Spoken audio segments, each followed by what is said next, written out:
graça e a paz do Senhor Jesus. Mais uma aula de Escola Bíblica Dominical, classe única, dando continuidade ao Sermão do Monte. Hoje, Mateus 5, abra já a sua Bíblia aí, Mateus 5, a partir do versículo 38 a 42. A justiça do cristão, a não vingança e a negação do eu. Então, esse é o tema da nossa aula de hoje. Nós vamos ter uma palavra de oração. Bondoso Deus, muito obrigado por mais uma manhã, por mais um dia. E nós te agradecemos, Senhor, porque podemos abrir a Tua palavra e saber que o Senhor não nos desampara, que o Senhor nos orienta. Então fale ao nosso coração, Deus, através da Tua santa palavra, Deus. E nós queremos te agradar, te obedecer, viver para honrar e glorificar o Teu nome.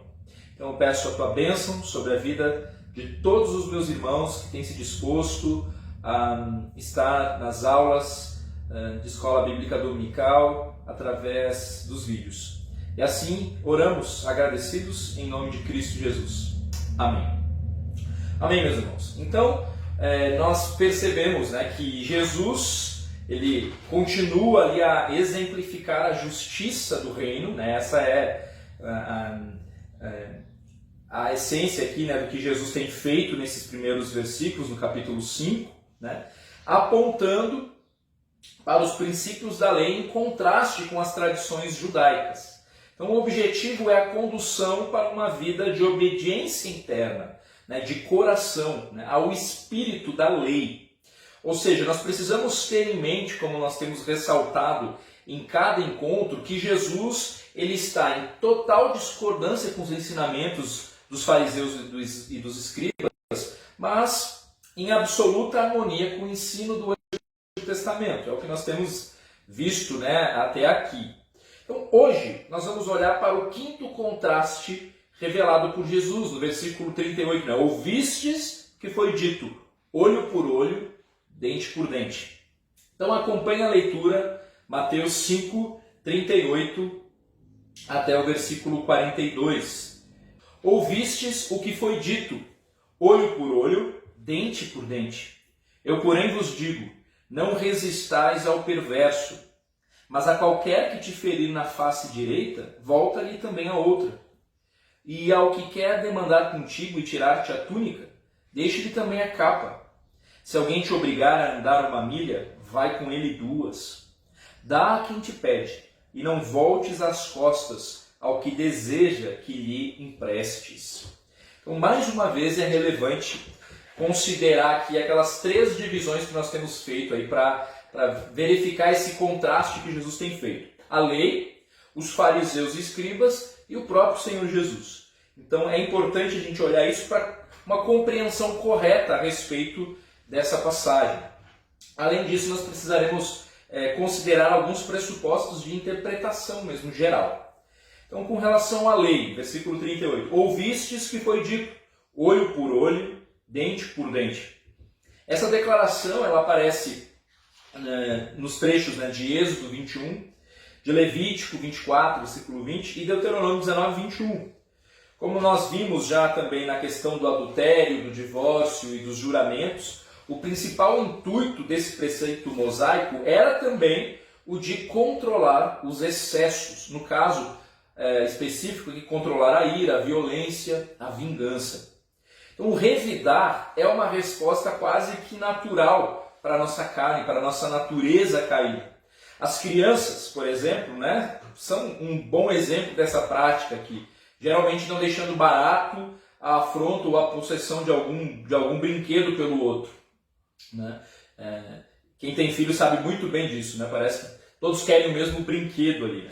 Israel não era diferente, mas a sociedade ela caminhava pelo caos e a vingança, o revidar, ele ganhava proporções desequilibradas. Claro, fruto da queda, tudo isso. Então, basicamente, o que ocorreu era o seguinte, seguindo o exemplo citado. Um homem acabava por cegar o outro e, como consequência, o vingador acabava tirando a vida desse que causou o dano. A lei aparece, então, como um instrumento de freio à desproporção da resposta guiada em ira. Ou seja, o homem que chegasse a cegar o outro não deveria ser morto por esse motivo. Antes seria olho por olho. O mesmo em relação a um dente, no caso, né? E o que quer que seja ali. Então, o castigo era sempre equivalente à ofensa. Então, o objetivo maior era evitar excessos e não ressaltar, destacar, né? Exigir que um olho fosse arrancado necessariamente, uma vez que se sofresse esse dano. Ou seja, o objetivo não era fomentar a vingança, mas inibi-la, né? Reduzi-la. E se o que sofreu a pena exigisse algo, que fosse então proporcional à afronta recebida. Outro fator importante é que essa lei ela não foi dada para os indivíduos, mas ela destinava-se, né, aos juízes, porque eles eram os responsáveis legítimos pela lei e pela ordem entre os indivíduos. Né? Então ela é destinada ali para orientar os juízes. Era uma lei para os tribunais civis estabelecida com o fim de desencorajar a prática da vingança privada, né? Da justiça própria, ali, do resolver as coisas com as próprias mãos, do seu próprio jeito. A proibição da vingança pessoal ela é repetida no Antigo Testamento em várias passagens. Eu quero ler aqui algumas com vocês. Levítico 19:18. Não te vingarás, nem guardarás ira contra os filhos do teu povo, mas amarás o teu próximo como a ti mesmo. Eu sou o Senhor. Provérbios 20:22. Não digas, vingar-me-ei do mal. Espera pelo Senhor e ele te livrará. Em Provérbios 24:29. Não digas, como ele me fez a mim, assim lhe farei a ele. Pagarei a cada um segundo a sua obra. Então o objetivo da lei sempre foi o de inibir a vingança, conduzir o indivíduo à sensatez, a não fazer justiça com as próprias mãos. Então, esqueça, né, essa tendência que nós temos aí de pensar que a lei estava exigindo, que a lei exige uma postura implacável em relação ao mal que nos é feito, olho por olho, dente por dente, e que somente na graça, agora, depois da vinda do Senhor Jesus, é que nós fomos dirigidos à compaixão, ao perdão, certo? De forma alguma. O objetivo para Israel era a justiça e a retidão em meio ao caos do pecado. Então, a não vingança pessoal não é uma coisa, vamos dizer assim, que pertence ao Novo Testamento na boca de Cristo, de Jesus. Não. A lei aponta para a ordem, né? Para deixar com que o Senhor realmente resolva ali. Certo? Então, seguindo aqui na nossa divisão, né, dos 3 pilares, aqui vamos para o segundo, os fariseus e os escribas. Os fariseus, então, eles apelavam para esta lei a fim de justificar a retribuição e a vingança pessoais. Eles ignoravam o fato de que esse ensino ele era destinado aos juízes e aplicavam de forma pessoal, né, no seu cotidiano, vamos dizer assim. Eles tinham por certo que o olho por olho e o dente por dente eram questões de direito, de que tinham o dever, inclusive, de executar. Eles não entendiam o caráter de restrição aos excessos, mas como um direito adquirido que deveria ser exercido por eles necessariamente. Então, as punições para as infrações morais e legais, elas eram atribuídas às autoridades constituídas e ao próprio Deus. E eu quero aqui olhar para alguns textos também que deixam isso muito claro, né? A instituição das autoridades por Deus responsáveis por dar a sentença sobre os acontecimentos ali em sociedade, né, do que acontecia. Exemplo, em Êxodo 21, versículos 22 e 25. Se homens brigarem e ferirem mulher grávida, e forem causa de que aborte, porém sem maior dano, aquele que feriu será obrigado a indenizar segundo o que lhe exigir o marido da mulher, e pagará como os juízes lhe determinarem. Mas se houver dano grave, então darás vida por vida, olho por olho, dente por dente, mão por mão, pé por pé, queimadura por queimadura, ferimento por ferimento, golpe por golpe. A ênfase aqui como a determinação, os juízes aparecendo como aqueles que determinam tanto o valor ali a ser indenizado, mas também já as diretrizes, as mesmas diretrizes de limitar, né, o mal feito contra o outro aqui. Em Deuteronômio 19, 14 e 21, nós lemos: Não mudes os marcos do teu próximo, que os antigos fixaram na tua herança, na terra que o Senhor teu Deus te dá para possuíres. Uma só testemunha não se levantará contra alguém por qualquer iniquidade ou por qualquer pecado, seja qual for que cometer. Pelo depoimento de 2 ou 3 testemunhas se estabelecerá o fato. Quando se levantar testemunha falsa contra alguém para o acusar de algum transvio, então os 2 homens que tiverem a demanda se apresentarão perante o Senhor, diante dos sacerdotes e dos juízes que houver naqueles dias.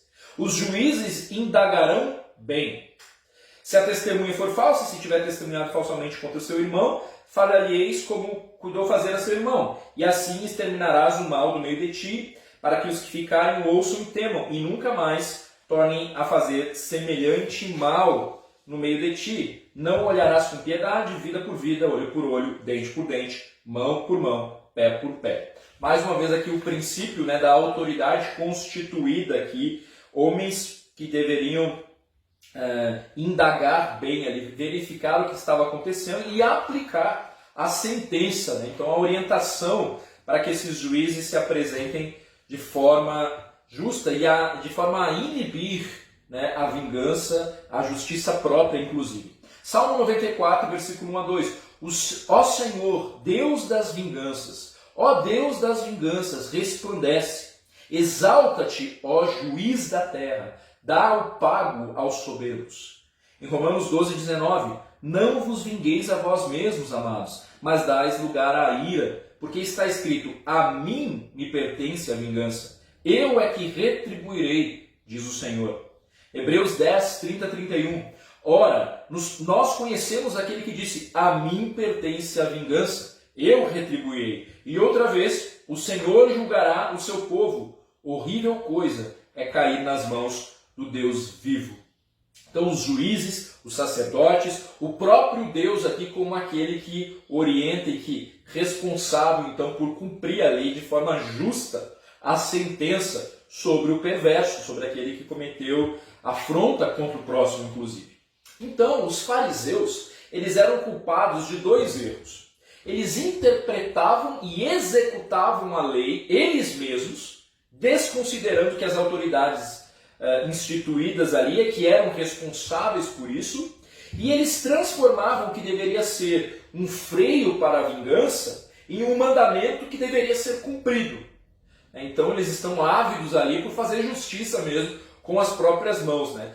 Utilizando-se então da lei que visava inibir a vingança para justamente executar a vingança contra o seu próximo de forma imediata, com as próprias mãos ali, sem levar em conta as orientações de Deus, inclusive.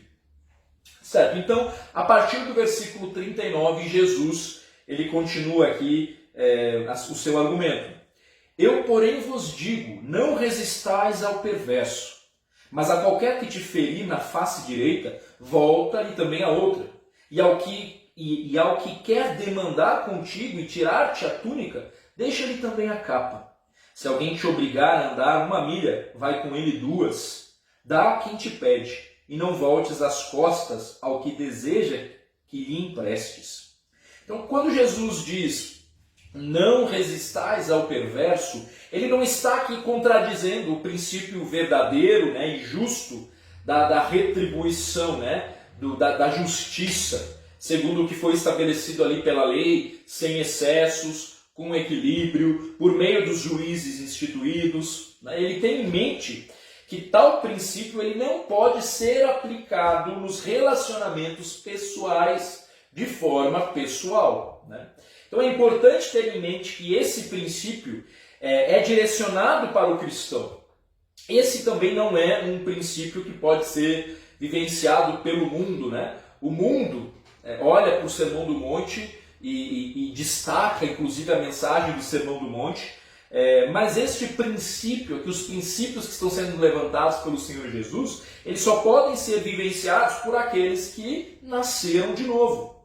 Lloyd, aqui temos seguido aqui o livro dele, né?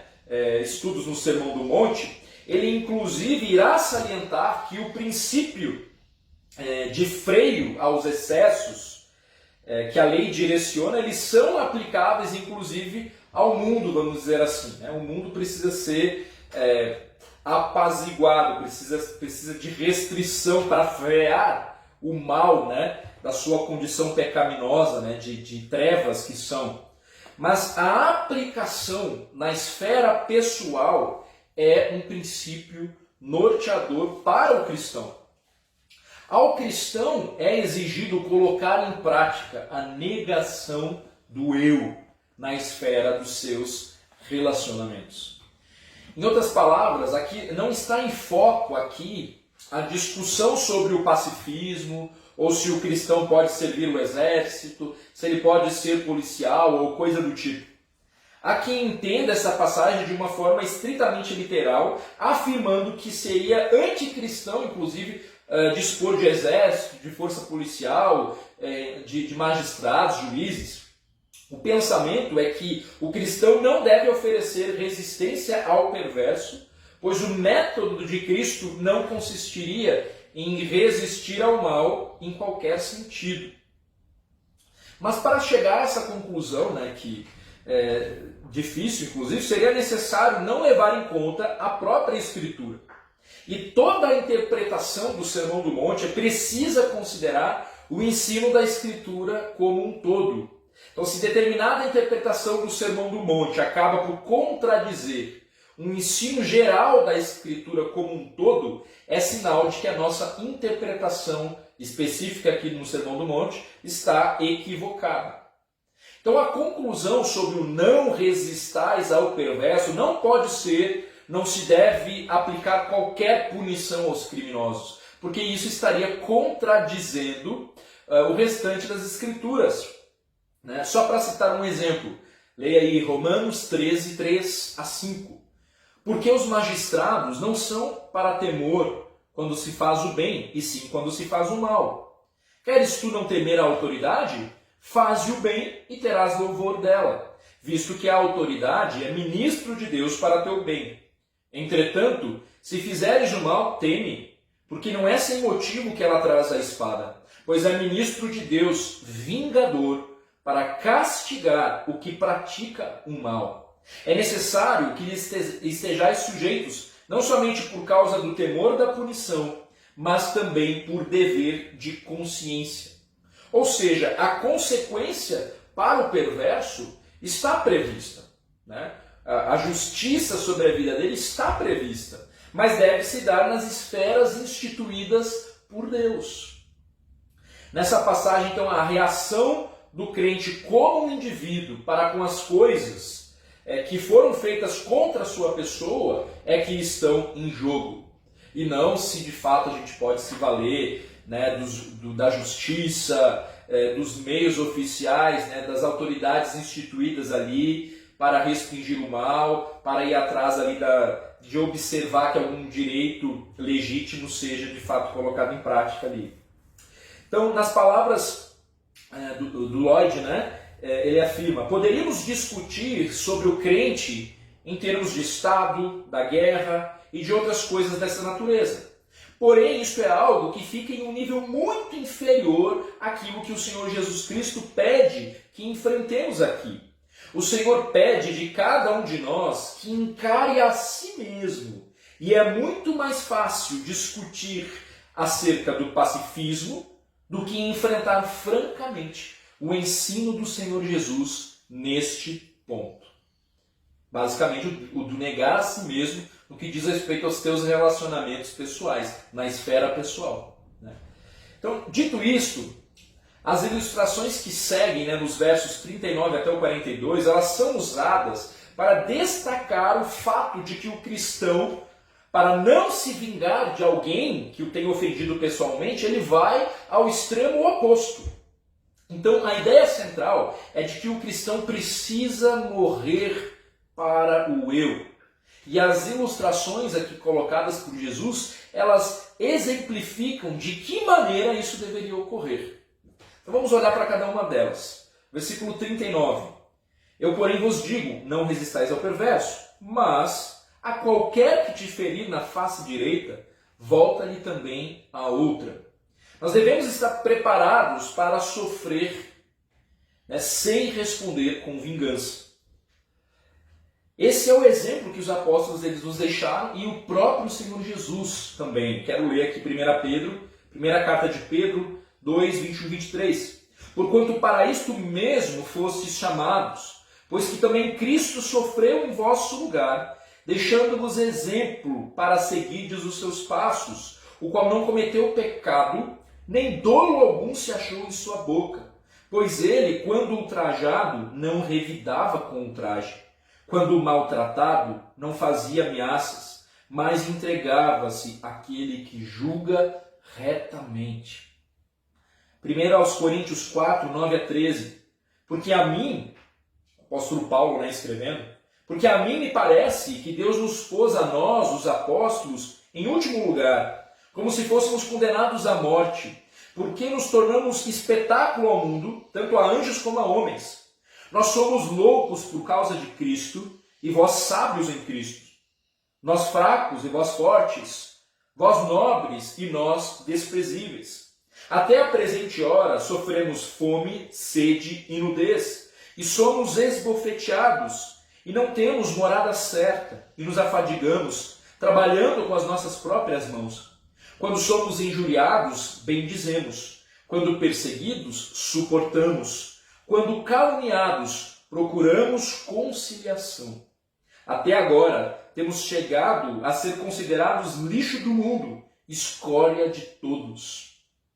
Então aqui a mortificação do eu se dá no sufocar o espírito da autodefesa, de que tão rapidamente nós exercemos quando alguém faz alguma injustiça, especialmente quando feita contra nós. Então é um desafio mesmo, você sofrer a afronta e não revidar. Mas o exemplo dos apóstolos e o exemplo do próprio Senhor Jesus mostram muito claro, e a fala dele no Sermão do Monte, de que nós devemos estar preparados para sofrer sem responder com vingança. A vingança pertence ao Senhor. Versículo 40. E ao que quer demandar contigo e tirar-te a túnica, deixa-lhe também a capa. A lei judaica ela permitia a um credor tomar a túnica do devedor como uma fiança. Então a túnica era a roupa interior e aí a capa, a roupa externa, se fosse tomada, ela precisaria ser inclusive devolvida antes do pôr do sol, porque provavelmente aquele que estava devendo ali, ele precisaria dela em virtude do frio da noite. Então se o credor pegasse a capa ao final do dia, ele precisaria devolver, para que no próximo dia ele pegasse de novo. Então isso era previsto ali, havia um princípio legal a que se recorrer nesse sentido. E Jesus, de certa forma, ele está dizendo, ao que demandar contigo tirar a túnica, dá-lhe também a capa. Então a busca, havia esse princípio legal a que se recorrer ali. A busca por nossos direitos tem sido defendida a todo custo. É quase como que um ideal desse mundo, E assim pilhas e pilhas de processos dos mais variados tipos tomam conta das repartições do judiciário aí. O homem vive pensando em seus direitos, em como recorrer, em como fazer valer ali a justiça. Em nome da justiça, ele corre em busca, no fim das contas, um benefício próprio, para não se deixar passar vergonha ou não se deixar ter o dano ali de determinada questão. O cristão, ele deve estar disposto a sofrer a injustiça e o dano, embora o princípio maior ele se estabeleça à luz de outras passagens nas Escrituras.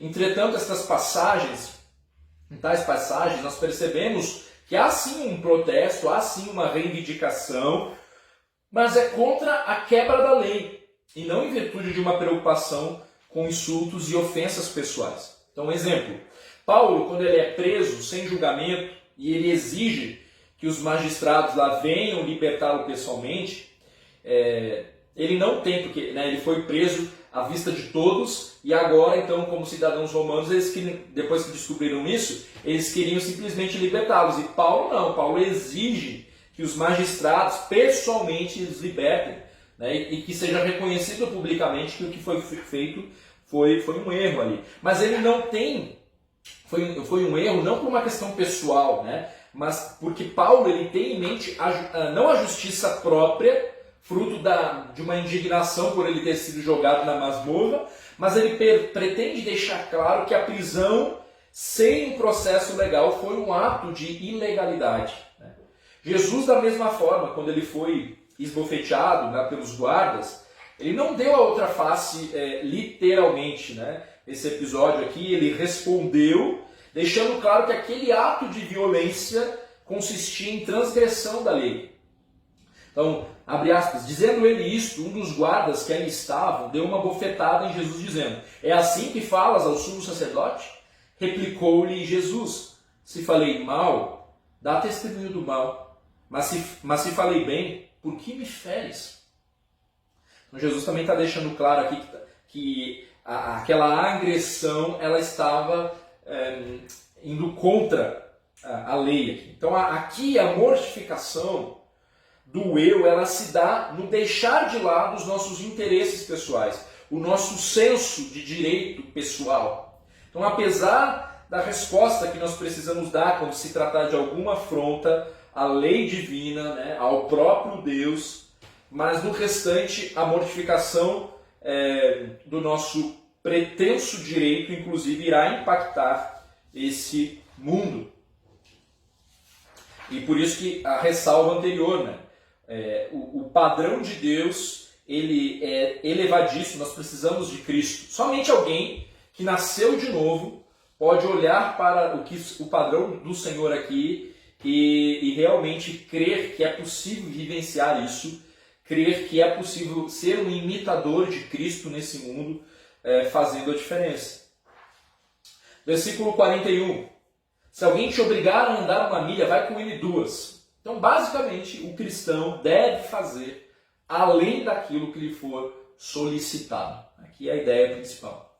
Nesse versículo, Jesus faz uma alusão a um costume da época em que uma autoridade constituída ele tinha o direito de determinar a um homem que fizesse um carreto, um transporte, né, que levasse alguma correspondência ali. Qualquer cidadão do império poderia ser recrutado. Então, como a Palestina havia sido reconquistada, né, ou havia sido, na verdade, conquistada por Roma, era comum que os judeus fossem encarregados desse tipo de serviço a qualquer hora, e independente se eles estavam ocupados com alguma outra tarefa pessoal. Eles tinham que parar o que eles estavam fazendo e ir levar a correspondência, ou seja, o que for, né, aonde fosse determinado. Era isso que Jesus tinha em mente aqui, ao dizer, se te pedirem para andar uma milha, ande a segunda. Então a ideia é que diante de um pedido que nós julgamos injusto, ou diante de alguma resolução governamental, inclusive, que nós julgamos injusta, nós não devemos nos ressentir. Nós devemos nos preparar para ir além daquilo que nos foi exigido. Você já encontrou com alguém que faça tudo alegremente, que vai além do seu dever? Negar o eu requer de nós uma postura de humildade. E aqui uma pergunta para que a gente reflita nessa manhã. Como a sua vida mudaria se coisa alguma pudesse fazer com que você se sentisse ofendido? Já imaginou? Se nada pudesse te levar a uma postura de autodefesa, se nada pudesse fazer com que você se sentisse ofendido, tal postura de caráter nos prepara para enfrentar o ultraje que for para a glória de Deus. Então, cabe salientar de que o cristão ele deve se posicionar de forma correta, utilizando-se dos meios legítimos para exigir mudanças, né? Inclusive no governo, por exemplo. Mas o princípio norteador é sempre o mesmo. Nós não nos utilizamos de caminhos tortos para instituir a justiça, né? Nesse exemplo específico aqui, nós nos utilizaremos dos meios constitucionais com uma motivação que vai além da defesa dos nossos próprios sentimentos ou visando vantagens pessoais. Então precisa sim ter um meio legítimo e a motivação ela precisa fugir, né, da nossa realização pessoal, da nossa satisfação pessoal, do nosso interesse. Versículo 42. Dá a quem te pede e não voltes as costas ao que deseja que lhe emprestes. A exortação aqui ela se volta para o auxílio àqueles que estejam sofrendo alguma real necessidade. Então não significa, né, que este auxílio, que este empréstimo, né, que ele não deve ter nenhum critério, né, que nós devemos então ajudar a toda a sorte de pedintes, né, aos pedintes profissionais, e destes definitivamente nós precisamos tomar cuidado, ser zelosos dos recursos daquilo que o Senhor nos dá. Mas, na dúvida, nós devemos sim ajudar. Em 1 João nós lemos: ora, aquele que possuir recursos deste mundo e vir a seu irmão padecer necessidade e fechar-lhe o seu coração, como pode permanecer nele o amor de Deus? Filhinhos, não amemos de palavra nem de língua, mas de fato e de verdade. Mas aqui também é uma ressalva, né? Você possui recursos, você vê alguém padecer, passar por necessidade, então você deve prontamente auxiliar, né? Negar-se a si mesmo e ajudar, inclusive financeiramente, no que for. Agora, claro, é diferente. Nós não estamos aqui, por exemplo, para dar esmola para alguém viciado em drogas, por exemplo. Essa pessoa ela não tem necessidade, ou ela vai usar aquele recurso ali, tem outras necessidades, né? Ou ela vai usar aquele recurso para suprir o vício dela. Então, não é também nesse sentido, né? Dá o que te pede, então vai lá e entrega sem ter critério algum, né? Não, nós precisamos ser bons mordomos de tudo que o Senhor nos deu, inclusive. Então aqui negar o eu poderia ser abrir mão de um conforto a mais em benefício daquele que passa por alguma necessidade. Desafio aqui. Então, em cada uma dessas ilustrações, Jesus tem em mente o princípio maior que contrasta com o desejo da vingança pessoal, que é negar o eu. A negação do eu contrasta com esse desejo de uma vingança pessoal firmada na justiça própria. Então, o padrão é tão elevado que somente alguém que já nasceu de novo é capaz de exercitar-se no fazê-lo para a glória de Deus. O Senhor não nos pede nada que nós não podemos realizar. Ele é fiel e justo, Ele nos capacita à obediência a Ele. Que bom que nascemos de novo. Precisamos mortificar nossa carne, nosso eu, a cada dia. Então, o que Jesus nos pede, especificamente, é tão chocante, né, porque difere da mentalidade mundana em relação ao eu. O mundo diz o eu em primeiro lugar, reivindique seus direitos. Jesus nos ordena, mortifiquem a carne, neguem-se a si mesmos. Então nós seremos tentados constantemente a agir de modo egoísta, com pensamentos, palavras, com ações, né, que afetam a todos os que nos cercam, certamente. Né? Então eu quero aproveitar aqui a ênfase nessa questão do negar o eu e apresentar a perspectiva mundana e a bíblica em relação a essa questão do eu, a perspectiva do eu, que coloca o homem numa posição de pecado, de estagnação a esse pecado, né? Tanto em relação no que diz respeito a essa passagem que nós estamos estudando hoje no Sermão do Monte, a esse desejo e esse ímpeto pela vingança, pela justiça própria, quanto em outras áreas da vida em que o egocentrismo acaba por interferir, né, certamente.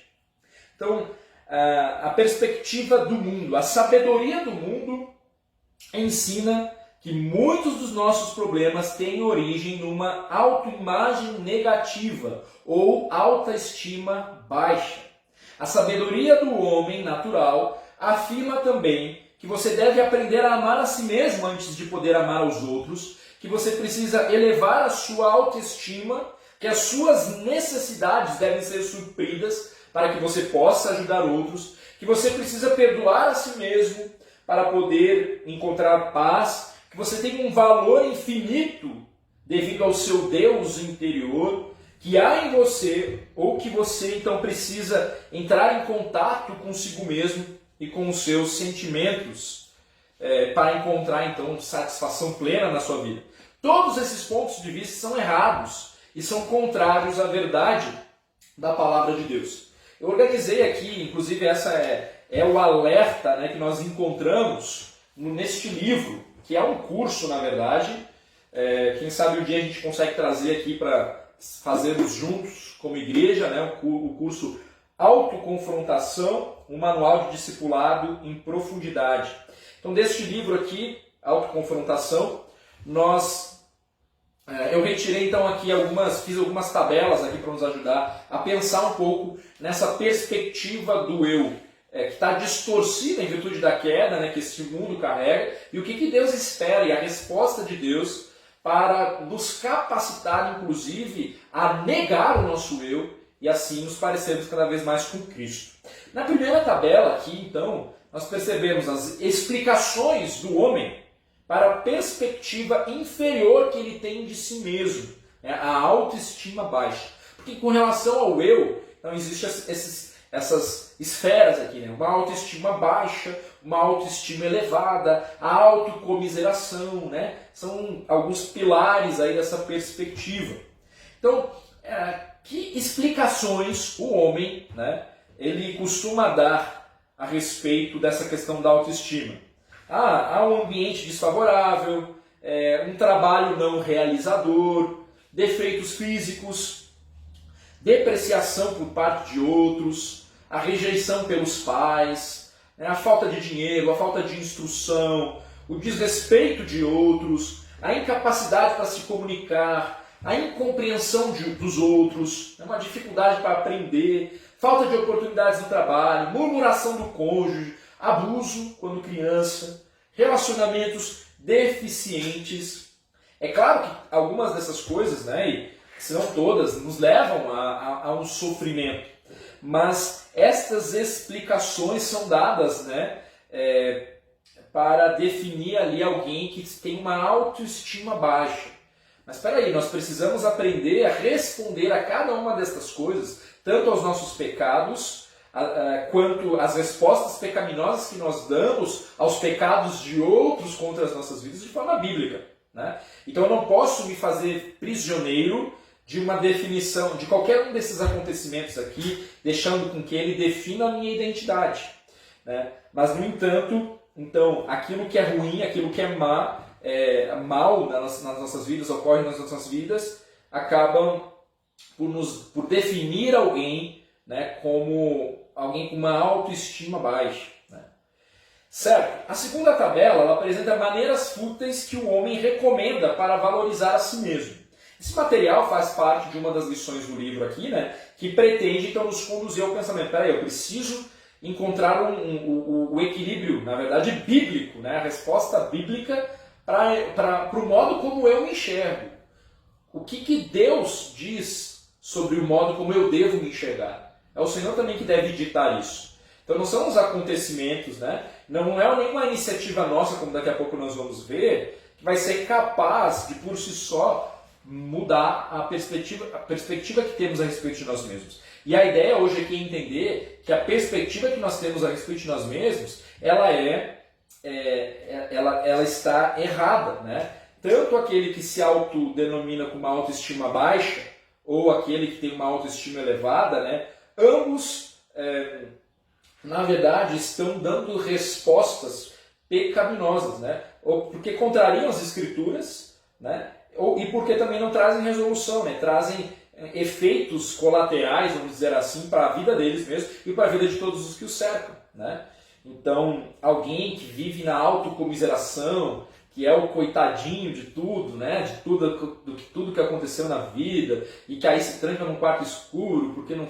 Tudo isso, né, acaba afetando a família, acaba afetando o trabalho, acaba afetando a saúde, o corpo, né, como um todo.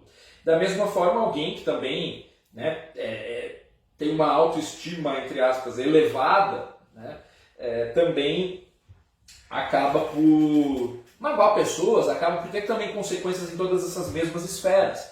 Então, maneiras fúteis que o homem recomenda para valorizar a si mesmo. Aceite a si mesmo, não se exaspere, vingue-se. Se você gosta, então faça. Tenha suas necessidades supridas, busque a realização do eu, aprenda a amar a si mesmo, descubra o Deus interior, perdoe a si mesmo, entre em contato com você mesmo, né? Transfira a culpa para outros, afirme-se a si mesmo, fale das suas realizações pessoais, seja você mesmo, pratique a visualização, mentalize, né, palavras positivas, para que isso mude então a perspectiva que você tem a respeito de você mesmo. Tudo isso é muito arriscado, nós precisamos ter o pensamento bíblico, o que Deus fala a respeito de nós. Na outra tabela que eu separei, ela vai mostrar para nós, aqui no slide não está como tabela, né? Mas nós vamos ver pontos de vista não bíblicos a respeito do eu, ensinados atualmente em algumas igrejas. E note, esses pontos de vista não bíblicos, eles encontram respaldo justamente nessas duas tabelas anteriores aqui. Elas em explicações para uma perspectiva relacionada à autoestima baixa e também com relação à autoestima elevada. O primeiro ponto de vista, então, não bíblico, né? Você deve amar a si mesmo antes de amar aos outros. Esse ponto de vista é errado porque ele ignora os textos aqui que eu quero ler com vocês. João 15. O meu mandamento é este, que vos ameis uns aos outros, assim como eu vos amei. Ninguém tem maior amor do que este, de dar a alguém a própria vida em favor dos seus amigos. Em 1 João 4. Amados, amemos uns aos outros, porque o amor procede de Deus. E todo aquele que ama é nascido de Deus e conhece a Deus. Aquele que não ama não conhece a Deus, pois Deus é amor. Nós devemos amar, né, ao Senhor Deus Todo-Poderoso, amar uns aos outros, amar o outro. Né? E é aí que nós encontramos significado e sentido para as nossas vidas. Foi para isso que fomos criados. O segundo ponto de vista aqui, não vai dar para a gente entrar numa discussão em cada um deles, mas eu quero só colocar, né, os riscos em que a igreja, cada um de nós, corremos quando vamos sutilmente nos apoiando nesses pontos de vista não bíblicos e aí contrastando com o que está sendo ignorado, com esses versículos aqui, que aí sim quero lê-los. Né? Então, o segundo ponto de vista, você foi criado à imagem de Deus, o que lhe confere um mérito inerente da graça de Deus e um valor infinito aos olhos dele. Ignora Romanos 5, 8 a 10. Mas Deus prova o seu próprio amor para conosco pelo fato de ter Cristo morrido por nós, sendo nós ainda pecadores. Porque se nós, quando inimigos, fomos reconciliados com Deus mediante a morte do seu Filho, muito mais estando já reconciliados, seremos salvos pela sua vida. Então aqui, ressaltando aqui, nós éramos inimigos de Deus. 1 Coríntios 1, irmãos, reparai, pois, na vossa vocação, visto que não foram chamados muitos sábios, segundo a carne, nem muitos poderosos, nem muitos de nobre nascimento. Pelo contrário, Deus escolheu as coisas loucas do mundo para envergonhar os sábios, escolheu as coisas fracas do mundo para envergonhar os fortes, e Deus escolheu as coisas humildes do mundo e as desprezadas, e aquelas que não são, para reduzir a nada as que são, a fim de que ninguém se vanglorie na presença de Deus. Mas vós sois dele, em Cristo Jesus, o qual se nos tornou da parte de Deus sabedoria, justiça e santificação, e redenção, para que, como está escrito, aquele que se gloria, glorie-se no Senhor. Deus escolheu as coisas loucas do mundo, as coisas humildes, as coisas desprezadas. Ser criado à imagem de Deus, né, não nos garante um mérito inerente. Todo homem nasce pecador, né, mas Deus escolheu esse pecador. E por causa de Cristo nós podemos viver uma vida diferente, isso é um fato. Né, e podemos viver de um modo digno, né, com a mente, com uma nova mente. Certo? O terceiro ponto de vista aqui, então, não bíblico a respeito do eu. Sem uma autoestima elevada, você não pode resolver problemas, relacionar-se com outros efetivamente e crescer espiritualmente. Isto ignora 2 Coríntios 3, 5 a 6. Não que por nós mesmos sejamos capazes de pensar alguma coisa, como se partisse de nós. Pelo contrário, a nossa suficiência vem de Deus, o qual nos habilitou para sermos ministros de uma nova aliança. Não da letra, mas do Espírito, porque a letra mata, mas o Espírito vivifica. Filipenses 4,13, tudo posso naquele que me fortalece. Tiago 4,6, antes ele dá maior graça, pelo que diz, Deus resiste aos soberbos, mas dá graça aos humildes. Então, a resolução dos nossos problemas, dos nossos relacionamentos, o nosso crescimento espiritual não depende de nós mesmos, né? Ela vem do Senhor. A nossa suficiência vem de Deus.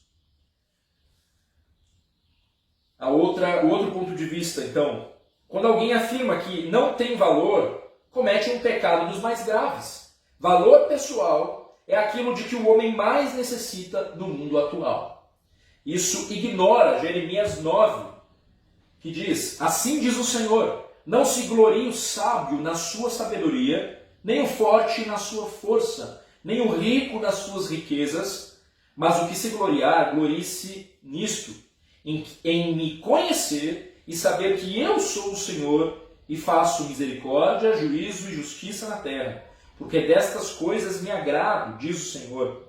Lucas 17:10, assim também vós, depois de haverdes feito quanto vos foi ordenado, dizei, somos servos inúteis, porque fizemos apenas o que devíamos fazer.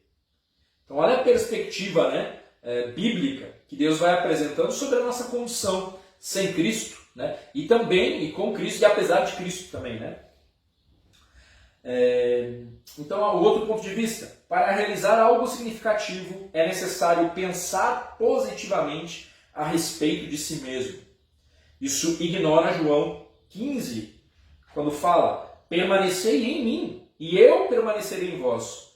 Como não pode o ramo produzir fruto de si mesmo, se não permanecer na videira, assim nem vós o podeis dar, se não permanecerdes em mim. Eu sou a videira, vós os ramos. Quem permanece em mim, eu nele, este dá muito fruto, porque sem mim nada podeis fazer. Filipenses 3, mas o que para mim era lucro, isso considerei perda por causa de Cristo.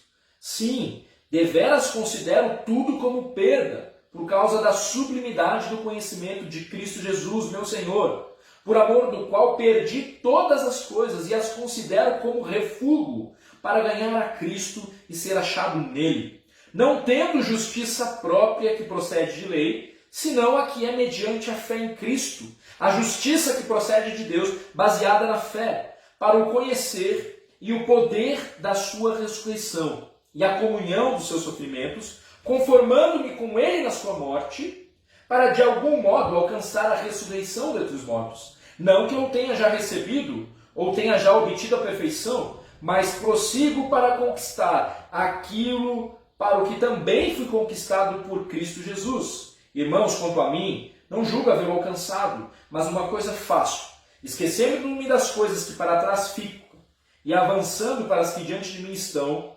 prossigo para o alvo, para o prêmio da soberana vocação de Deus em Cristo Jesus. Não devemos falar sobre pecado, inferno ou separação eterna de Deus. Devemos apenas edificar as pessoas. Isso aqui é mais fácil. Acho que a igreja, para a glória de Deus, está bem consciente a respeito desse engano aqui, desse ponto de vista não bíblico a respeito do eu. Isso ignora, por exemplo, Ezequiel 33. Se eu disser ao perverso, ó perverso, certamente morrerás, e tu não falares para avisar o perverso do seu caminho, morrerá esse perverso na sua iniquidade, mas o seu sangue eu demandarei de ti. Mas se falares ao perverso para o avisar do seu caminho, para que ele se converta, e ele não se converter do seu caminho, morrerá ele na sua iniquidade, mas tu livraste a tua alma. Em Lucas 3, dizia ele, pois, às multidões que saíam para serem batizadas: raça de víboras, quem vos induziu a fugir da ira vindoura? Ainda em Lucas capítulo 12, versículo 5. Eu, porém, vos mostrarei a quem deveis temer. Temei aquele que, depois de matar, tem poder para lançar no inferno. Sim, digo-vos, a esse deveis temer. Então, nós devemos sim falar sobre o pecado, devemos sim falar sobre o inferno, devemos sim falar sobre a separação eterna. Por quê? Porque isso está intrínseco ao verdadeiro Evangelho, a palavra do Senhor Deus. É claro que, junto com isso, vem acompanhado, a boa notícia, que ainda assim testifica a respeito de quem o Senhor é, da graça dele, da bondade dele, e não porque somos bons. Nós não fomos aceitos por Deus ou escolhidos por Deus porque somos bons, de maneira alguma. Então percebe que há um contraste, entre o que o mundo vai falar sobre a maneira como nós devemos nos ver, que é totalmente desequilibrado com relação ao que Deus afirma na sua palavra, sobre como nós devemos nos ver, sobre como nós devemos nos enxergar. Quero ver aqui então mais uma do ponto de vista. Você deve aprender a perdoar a si mesmo para encontrar paz e satisfação na vida. Deixando de perdoar a si mesmo, você não está alcançando um pleno entendimento da morte de Jesus na cruz. Isso ignora João 16. Estas coisas vos tenho dito para que tenhas paz em mim. No mundo passais por aflições, mas tende bom ânimo, eu venci o mundo. Ignora também 1 Coríntios 1, 18 a 21. Certamente a palavra da cruz é loucura para os que se perdem, mas para nós que somos salvos, poder de Deus. Pois está escrito: destruirei a sabedoria dos sábios e aniquilarei a inteligência dos instruídos. Onde está o sábio? Onde o escriba? Onde o inquiridor deste século? Porventura não tornou Deus louca a sabedoria do mundo? Visto como, na sabedoria de Deus, o mundo não o conheceu por sua própria sabedoria. Aprove a Deus salvar os que creem pela loucura da pregação. Ignora ainda Colossenses 2, 8 a 14. Cuidado que ninguém vos venha enredar com sua filosofia e vãs sutilezas, conforme a tradição dos homens, conforme os rudimentos do mundo e não segundo Cristo. Porquanto nele habita corporalmente toda a plenitude da divindade. Também nele estáis aperfeiçoados. Ele é o cabeça de todo o principado e potestade. Nele também fostes circuncidados, não por intermédio de mãos, mas no despojamento do corpo da carne, que é a circuncisão de Cristo, tendo sido sepultados juntamente com ele no batismo, no qual igualmente fostes ressuscitados mediante a fé no poder de Deus, que o ressuscitou dentre os mortos. E a vós outros que estáveis mortos pelas vossas transgressões e pela incircuncisão da falsa carne, vos deu vida juntamente com ele, perdoando todos os nossos delitos, tendo cancelado o escrito da dívida que era contra nós e que constava de ordenanças, o qual nos era prejudicial. Removeu-o inteiramente, encravando na cruz. Louvado seja Deus. Nós não precisamos aprender a perdoar em Cristo, a perdoar a nós mesmos. Em Cristo, todos os nossos pecados foram perdoados. Ele nos dá significado. Quero ler mais algumas aqui. Deus quer que todos nos sintamos bem a respeito de nós mesmos. Além do mais, Jesus possui a autoestima mais elevada de que se tem conhecimento na história da humanidade. Isso ignora Filipenses 2, 3 a 8. Nada façais por partidarismo ou vanglória, mas por humildade, considerando cada um os outros superiores a si mesmo. Não tenha cada um em vista o que é propriamente seu, senão também cada qual o que é dos outros. Tende em vós o mesmo sentimento que houve também em Cristo Jesus, pois ele, subsistindo em forma de Deus, não julgou como usurpação o ser igual a Deus, antes a si mesmo se esvaziou, assumindo a forma de servo, tornando-se em semelhança de homens, e reconhecido em figura humana, a si mesmo se humilhou, tornando-se obediente até a morte e morte de cruz. E a última aqui das nossas posicionamentos não bíblicos a respeito do eu, né? Nascer de novo significa, na verdade, ter a sua autoimagem negativa transformada em uma autoimagem positiva. Uma loucura, né? Isso ignora 1 Pedro, por exemplo, 1,23. Pois fostes regenerados, não de semente corruptível, mas de incorruptível, mediante a palavra de Deus, a qual vive e é permanente. Essa é de onde vem o nosso novo nascimento, né? A base para o nosso novo nascimento não se encontra em nós mesmos. Também ignora João 3:3-8. Isso respondeu Jesus.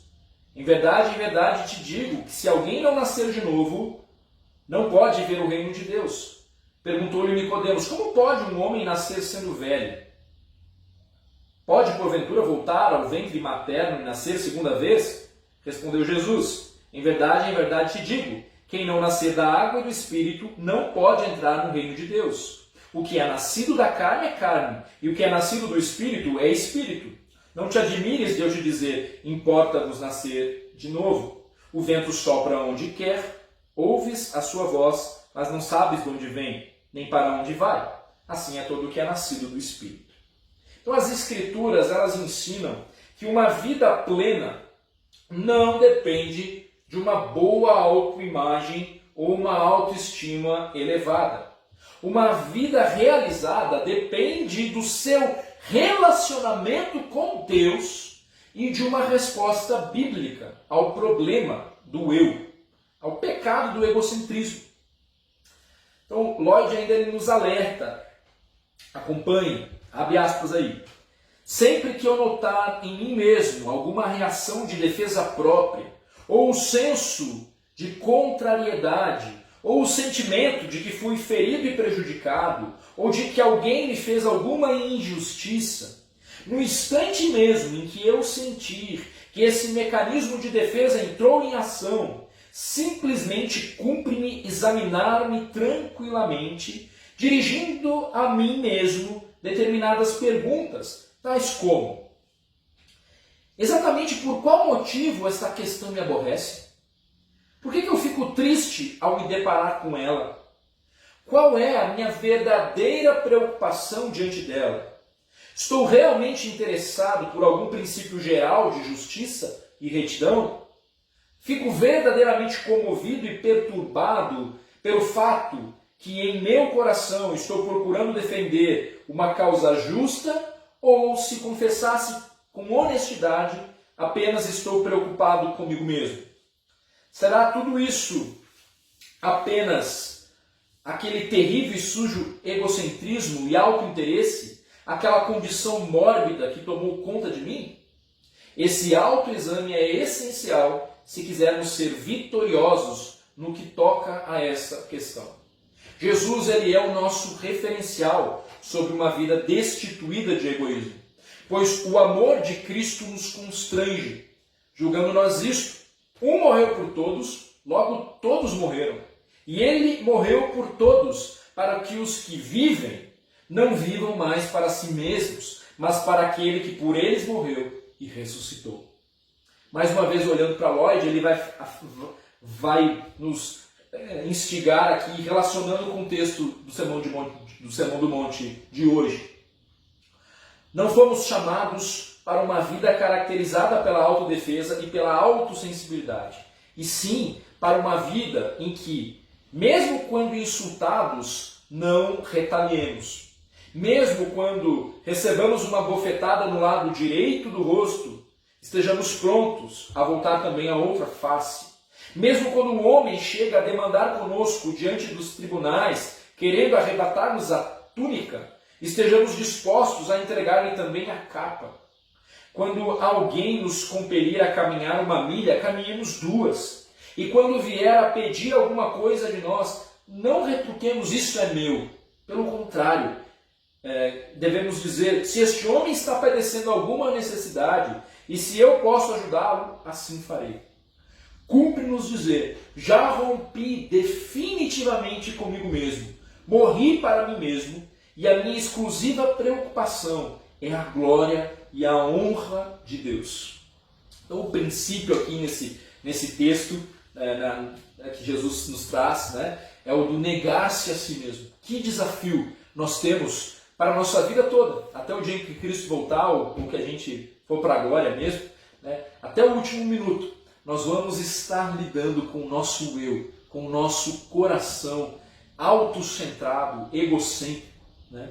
Que o Espírito Santo do Senhor nos capacite a aprender esse princípio, né, de dizer não para uma justiça própria que quer a vingança a todo custo, mas dizer sim, né, para tudo que vem de Deus, para tudo aquilo que nos faz ser parecidos com Cristo, né? Então, negar a si mesmo, mortificar a nossa carne, a nossa vontade, isso agrada o coração de Deus. É um grande desafio que só os que são nascidos de novo são capazes, né, de colocar em prática, de viver tentando, né, de viver dia após dia mortificando a sua carne. Então, que Deus nos capacite a olhar para esse texto com o coração quebrantado, disposto a abrir mão de si mesmo, para que o nome de Deus seja glorificado. Isso agrada o coração de Deus. Não se deixe enganar pelo padrão desse mundo, né, que vai apontar para nós e vai nos ter como pessoas bobas, né, como pessoas ingênuas. Não, nós nos movemos segundo os princípios do reino de Deus, né, e que possamos, que o Senhor nos dê um coração cheio do Espírito Santo, né, para discernir e para lutar por aquilo que não diz respeito aos nossos próprios interesses, mas que agrada o coração de Deus, né? Sim, pela justiça, pelo que é correto, pela palavra de Deus, sim, devemos nos posicionar. E precisamos, para isso, orar, para que no meio desse posicionamento legítimo não esteja ali tudo isso contaminado, né, com um anseio pela satisfação dos nossos próprios deleites, dos nossos próprios quereres, né? Então, que o Senhor nos ajude a discernir uma coisa da outra, mas nos nossos relacionamentos pessoais, no que compete ao trato com aquele que é o nosso próximo, que a nossa vida possa impactar pelo simples fato de eles enxergarem Cristo, que abriu mão de si mesmo, esvaziou-se de si mesmo, né? Que nós possamos também ser esse referencial, marcar vidas por nos assemelharmos a Cristo, né? Então, que o Senhor possa ter misericórdia de nós e realinhar o nosso entendimento sobre quem somos e sobre quem somos em Cristo, né? Que é nele que está o nosso valor. Então, e na sua palavra, que nos orienta, né, a encontrar e a ter discernimento sobre o que importa de fato. Que Deus nos abençoe. Quero ter mais uma breve palavra de oração. Senhor, muito obrigado. Sei com meus irmãos, nos conduza a arrependimento, se temos vivido uma vida autocentrada, uma vida onde queremos a todo custo os nossos direitos, impor a nossa vontade sobre o outro, que o Senhor nos dê humildade, que o Senhor nos dê capacitação para realmente te obedecer. E isso nós já temos recebido em Cristo Jesus. Nós clamamos para que o Senhor nos dê um plano prático ali, a coragem de praticar a Tua Palavra, a coragem de pôr em prática o princípio que aprendemos hoje. E assim oramos em nome de Cristo Jesus. Amém. Amém, meus irmãos. Que Deus nos abençoe e até logo mais, até hoje à noite, né, na nossa pregação às 18h30. Deus abençoe.